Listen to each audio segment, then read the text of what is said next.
La manifestation s'applique par deux lois. La loi de l'attraction et la loi de l'assomption.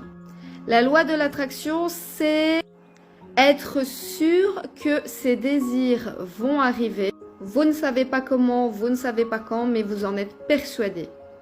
Pour qu'elle fonctionne correctement, vous devez ressentir un maximum de bonnes énergies et de bonnes émotions par rapport à votre désir, en faisant beaucoup de visualisations pour vraiment ressentir un maximum.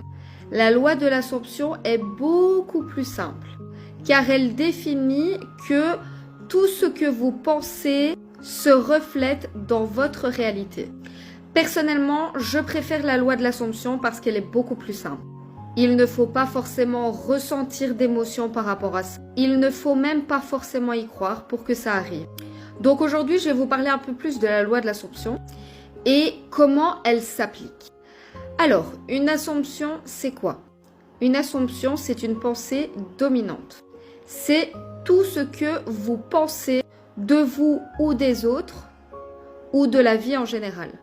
En général, les assumptions que nous avons sont extrêmement négatives. Nous allons penser que nous sommes nuls, que nous n'arriverons jamais à rien, que personne ne nous aime, que nous ne sommes pas dignes d'être aimés, de gagner de l'argent, etc., etc. Ça, c'est ce que la plupart des gens se disent. À savoir que votre réalité actuelle est le reflet de vos assumptions passées. Ce qui est logique puisque, je viens de vous le dire, tout ce que vous pensez comme pensée dominante se reflète dans votre réalité. Donc, plus vous allez penser que vous n'êtes pas digne d'être aimé, et plus vous attirez de personnes toxiques dans votre vie, qui vous feront du mal et qui prendront plaisir à vous faire du mal. L'idée ici, c'est vraiment de changer vos assumptions, de changer votre mental, de changer vos pensées. Pour ça, vous pouvez affirmer. C'est vraiment la technique la plus basique et la plus puissante.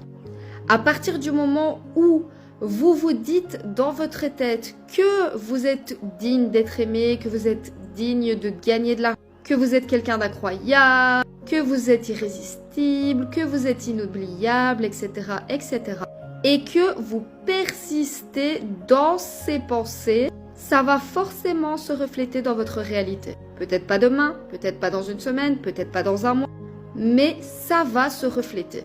Par contre, si vous affirmez et que une fois que vous avez fini d'affirmer, vous retombez dans ce « je suis nul, je suis pas digne d'être aimé, je suis pas digne de gagner de l'argent », vous faites tout ce travail pour rien du tout. Parce que ce que vous dites, c'est bien, mais ce qui est hyper important, c'est vos pensées dominantes. Donc si vous affirmez 5 minutes,